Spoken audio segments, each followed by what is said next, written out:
हर सूर्योदय और सूर्यास्त को आकाश में देखो। जीवन का स्रोत सूर्य अरबों वर्षों से जल रहा है, कभी बुझा नहीं। इसके भीतर इतनी विशाल ऊर्जा को कौन सा रहस्यमय प्रक्रिया पोषित करती है? और असली सवाल, क्या मानवता इस ब्रह्मांडीय शक्ति को, सितारों के हृदय की अग्नि को पृथ्वी पर छोटे पैमाने पर दोहराने में सफल हो सकती है? यह केवल विज्ञान कथा का सवाल नहीं है, बल्कि पीढ़ियों तक फैली एक ठोस वैज्ञानिक खोज है। इसका उत्तर अब दक्षिणी फ्रांस के एक पर्वत की तलहटी में आकार ले रहा है, हजारों इंजीनियरों और वैज्ञानिकों के सामूहिक स्वप्न में। इसका नाम है अंतरराष्ट्रीय थर्मोन्यूक्लियर प्रयोगात्मक रिएक्टर। सच हो जाए तो क्या हम जीवाश्म ईंधन से उत्पन्न कार्बन संकट से, ऊर्जा की कमी के डर से, परमाणु अपशिष्टों की चिंता से पूरी तरह से बच सकते हैं?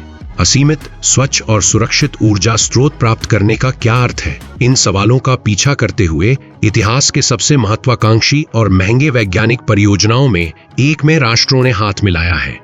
अंतरराष्ट्रीय थर्मोन्यूक्लियर प्रयोगात्मक रिएक्टर सिर्फ इंटरनेशनल थर्मोन्यूक्लियर एक्सपेरिमेंट, इसका अर्थ लैटिन में मार्ग भी है। यह वास्तव में मानवता के ऊर्जा भविष्य तक लंबा और घुमावदार रास्ता है। परियोजना के बीज शीत युद्ध के सबसे ठंडे दिनों में 1919 बोए गए थे। अमेरिका के राष्ट्रपति रीगन और सोवियत संघ के नेता गोर्बाचेव विपरीत राजनीतिक पक्षों से मानवता के लिए साझा दृष्टि की ओर इशारा करते थे। फ्यूजन ऊर्जा के लिए शांतिपूर्ण सहयोग, यह सिर्फ कोई तकनीकी समझौता नहीं था, बल्कि आज इस भावना को जीवित रखने वाला एक संघ दुनिया की आधी से अधिक आबादी और वैश्विक अर्थव्यवस्था के एक बड़े हिस्से का प्रतिनिधित्व करता है और परियोजना को आगे बढ़ा रहा है। यूरोपीय संघ, चीन, भारत, जापान, दक्षिण कोरिया, रूस और संयुक्त राज्य अमेरिका। इस पैमाने का अंतर्राष्ट्रीय सहयोग केवल अंतर्राष्ट्रीय अंतरिक्ष स्टेशन से ही तुलना किया जा सकता है।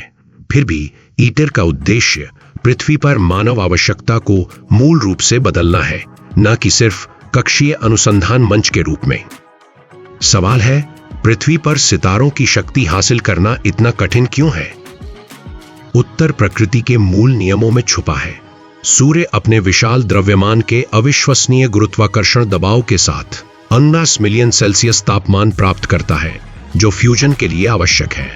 चूंकि हम पृथ्वी पर यह गुरुत्वाकर्षण नहीं बना सकते, हमें और भी अधिक तापमान प्राप्त करना पड़ता है, ठीक 19 मिलियन सेल्सियस। यह सूर्य के केंद्र से 10 गुना अधिक गर्म आग है। इतनी चरम स्थितियों में पदार्थ परिचित ठोस, तरल या गैस से चौथी अवस्था प्लाज्मा में बदल जाता है। यह विद्युत रूप से आवेशित, तरल और अराजक अग्नि गेंद है, जो संपर्क में पड़ने वाले किसी भी चीज को तुरंत वाष्पित कर सकती है। यहाँ ईटर की सबसे बड़ी चुनौती शुरू होती है, इस नियंत्रण रहित तारे के टुकड़े को एक पिंजरे में रखना। वह पिंजरा टोकमाक कहलाता है। यह सोवियत वैज्ञानिकों द्वारा इजाद किया गया था और फ्यूजन का प्रतीक बन गया। इसका सिद्धांत एक विशाल धातु की अंगूठी, वैक्यूम चेंबर, जिसे अब तक के सबसे शक्तिशाली सुपर कंडक्टिंग मैग्नेट से घेरा जाता है। यह अदृश्य चुंबकीय पिंजरे बनाते हैं जो प्लाज्मा को केंद्र में स्थगित रखते हैं, दीवारों से दूर। यह चुंबकीय क्षेत्र पृथ्वी से 200 गुना मजबूत है। सुपर कंडक्टर्स को तरल हीलियम के साथ लगभग पूर्ण शून्य दूसरे से दुर्घटना ठंडा किया जाता है। इस तरह एक ही मशीन में ब्रह्मांड के सबसे चरम तापमान अंतर मौजूद रहते हैं। एक ओर 7 मिलियन डिग्री, दूसरी ओर 9 डिग्री। इन चुंबकों के सुपर कंडक्टिंग होने का कारण यह है कि चुंबकीय क्षेत्र को विशाल ऊर्जा नुकसान के बिना बनाए रखा जा सके। पारंपरिक तांबे के चुंबक इस पैमाने पर असंभव हैं। एक इंजीनियरिंग महाकाव्य, विशाल पुर्जे, वैश्विक पहेली। ईटर का निर्माण मानवता द्वारा अब तक की सबसे जटिल मशीन असेंबली की मांग करता है। 10 लाख से अधिक घटक, इतने बड़े कि कोई भी एक फैक्ट्री उन्हें नहीं बना सकती। सदस्य देशों की औद्योगिक सुविधाओं में बनाए गए। डबल डेकर बस जितना बड़ा वैक्यूम चेंबर हिस्सा, विशाल 3 टन मैग्नेट्स, विशेष वाहनों द्वारा कभी कभी विशेष मजबूती वाली सड़कों पर दुनिया भर से फ्रांस के निर्माण स्थल तक पहुंचाया गया। यह माइक्रोन स्तर पर सटीकता और शून्य सहिष्णुता के साथ अंतरिक्ष पहेली को जोड़ने जैसा है। केंद्र में है सेंट्रल सोलोनॉइड, एक विशाल कुंडल जो ठोस रॉकेट से मजबूत चुंबकीय बल उत्पन्न करती है। डाइवर्टर जो प्लाज्मा के साथ संपर्क करता है। अंतरिक्ष शटल की ढाल जैसे सामग्रियों टंगस्टन, बेरिलियम से बना है, जो भारी तापमान की झेलने की और प्लाज्मा से अशुद्धियां शुद्ध करने की जिम्मेदारी निभाते हैं। हर घटक अपने आप में तकनीकी उपलब्धि है। अग्नि को प्रज्वलित करना और बनाए रखना, फ्यूजन की स्वर्ण कुंजी। ईटर का अंतिम लक्ष्य सिर्फ प्लाज्मा को प्रज्वलित करना नहीं, बल्कि एक वैज्ञानिक सीमा को पार करना है।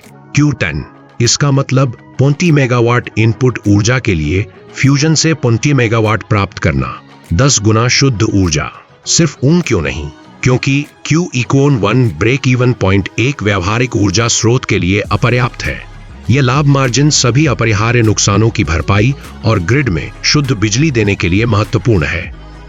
प्रयोगों का ईंधन फ्यूजन का बुनियादी कच्चा माल है, ड्यूटेरियम और ट्रिटियम।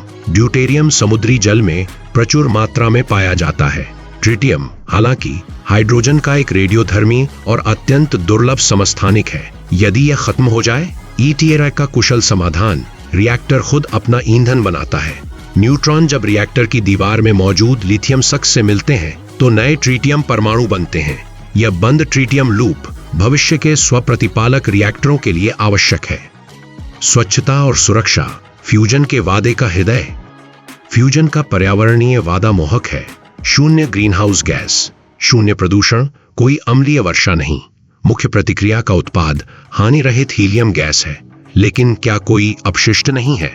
उच्च ऊर्जा न्यूट्रॉन अंततः रिएक्टर की आंतरिक संरचनाओं को रेडियोधर्मी बना देते हैं। हालांकि ये सक्रिय सामग्री पारंपरिक नाभिकीय विखंडन के उच्च स्तरीय अपशिष्ट की तुलना में, जो हजारों वर्षों तक खतरनाक रहता है, आमतौर पर बहुत छोटा रेडियोधर्मी जीवन काल रखती है, लगभग 29 वर्ष। और पुनर्चक्रण रणनीति विकसित की जा रही है। सुरक्षा फ्यूजन की सबसे बड़ी ताकत है। प्रतिक्रिया अति संवेदनशील परिस्थितियों पर आधारित है। किसी भी खराबी में प्लाज्मा ठंडा होता है और प्रतिक्रिया स्वतः ही रुक जाती है। श्रृंखला प्रतिक्रिया बनने से पहले किसी भी क्षण में रिएक्टर में सिर्फ कुछ ग्राम ईंधन होता है, जिससे ऊर्जा रिलीज की संभावना सीमित हो जाती है। फ्यूजन मेल्टडाउन भौतिक रूप से असंभव है। फ्यूजन की अब भी जरूरत क्यों है? क्या अक्षय ऊर्जा पर्याप्त नहीं? सौर और पवन ऊर्जा तेजी से बढ़ रही है, तो हमें फ्यूजन की आवश्यकता क्यों है? उत्तर ऊर्जा प्रणालियों में विविधता और विश्वसनीयता की जरूरत में है। अक्षय ऊर्जा मौसम और समय पर निर्भर है। हवा रुक जाती है, सूर्य अस्त होता है। बड़े पैमाने पर किफायती ऊर्जा भंडारण अभी व्यापक समाधान नहीं है। फ्यूजन लगातार उच्च शक्ति बेसलोड ऊर्जा प्रदान कर सकता है, जो मौसम से स्वतंत्र है। विखंडन भी यह करता है, लेकिन फ्यूजन की अपशिष्ट और सुरक्षा प्रोफाइल अधिक लाभकारी है। फ्यूजन पूरक कार्बन मुक्त स्तंभ के रूप में अक्षय ऊर्जा मिश्रण को पूरा कर सकता है। साथ ही इससे उत्पन्न स्वच्छ ऊर्जा न केवल बिजली, बल्कि औद्योगिक ऊष्मा, हाइड्रोजन उत्पादन और जल विलवणीकरण में क्रांति ला सकती है। रोडमैप ईटर के बाद क्या? ईटर कोई ऊर्जा संयंत्र नहीं, बल्कि एक वैज्ञानिक और इंजीनियरिंग डेमोन्स्ट्रेटर है। इसकी सफलता अगली चरण की नींव रखेगी। Demonstration plant. डेमो प्लांट में ईटर से मिली सीखें शामिल होंगी। यह लगातार ग्रिड को बिजली देगा और पूरी तरह बंद ट्रिटियम चक्र वाला पहला प्रोटोटाइप होगा। डेमो के बाद वाणिज्यिक फ्यूजन रिएक्टर 2160 के दशक से शुरू होने की उम्मीद है। मुख्य बाधाएं: ऐसे सामग्री का विकास जो लगातार संचालन सह सकें, ट्रिटियम उत्पादन दक्षता को सुधारना और लागत को व्यावहारिक स्तर पर लाना। ईटर व्यापक सवाल भी उठाता है। ऊर्जा प्रचुरता से समाज कैसा बदलेगा?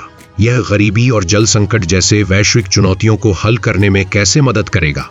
यह भू राजनीतिक समीकरण कैसे बदल देगा? फ्यूजन तकनीक के सैन्य उपयोग की संभावना भी पूछी जाती है। वर्तमान थर्मोन्यूक्लियर हथियार नियंत्रित फ्यूजन प्रक्रिया नहीं है। ईटर जैसे परियोजनाएं सख्त शांतिपूर्ण उपयोग समझौतों के तहत सुरक्षित हैं। ईटर इस जटिल और उज्जवल भविष्य का द्वार है। सभी महान खोजों की तरह यात्रा अनिश्चितताओं से भरी है। तकनीकी बाधाएं, बढ़ती लागत और राजनीतिक हलचलों ने टाइमलाइन को प्रभावित किया है। पहला प्लाज्मा अब 230 के अंत में अपेक्षित है। हर देरी परियोजना की व्यवहार्यता पर बहस छेड़ती है। ईटर की अंतिम सफलता केवल वैज्ञानिक प्रमाण की परीक्षा नहीं होगी, बल्कि दीर्घकालीन, जटिल और सामूहिक लक्ष्यों में मानवता के विश्वास और धैर्य की भी होगी। फिर भी ईटर सिर्फ एक मशीन परियोजना नहीं है। यह कमी के ऊपर प्रचुरता, संघर्ष के ऊपर सहयोग और विनाश के ऊपर सततता के लिए मानवीय दृष्टि का ठोस प्रतीक है।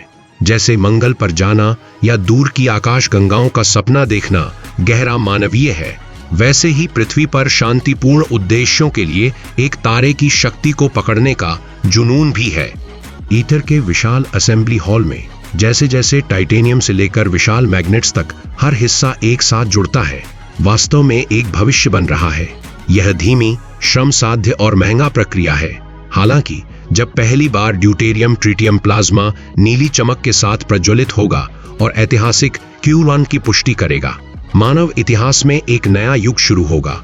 वह क्षण वह होगा जब हम आखिरकार एक तारे की अग्नि को नियंत्रित रूप में प्रज्वलित करेंगे और ईटर वहां चुपचाप और दृढ़ता से उस नए तारे की जन्मस्थली बनने के लिए इंतजार कर रहा है।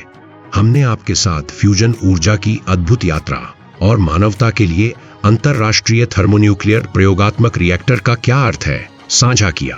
क्या आपको लगता है कि हम एक दिन पृथ्वी पर सितारों की शक्ति को नियंत्रित कर पाएंगे? नीचे टिप्पणी में अपने विचार हमारे साथ साझा करें। अगर आपको हमारी सामग्री पसंद आई हो तो लाइक बटन दबाना और हमारे नए वीडियो शीर्षक की सूचना पाने के लिए सब्सक्राइब करना न भूलें। आपकी ऊर्जा हमारे साथ रहे।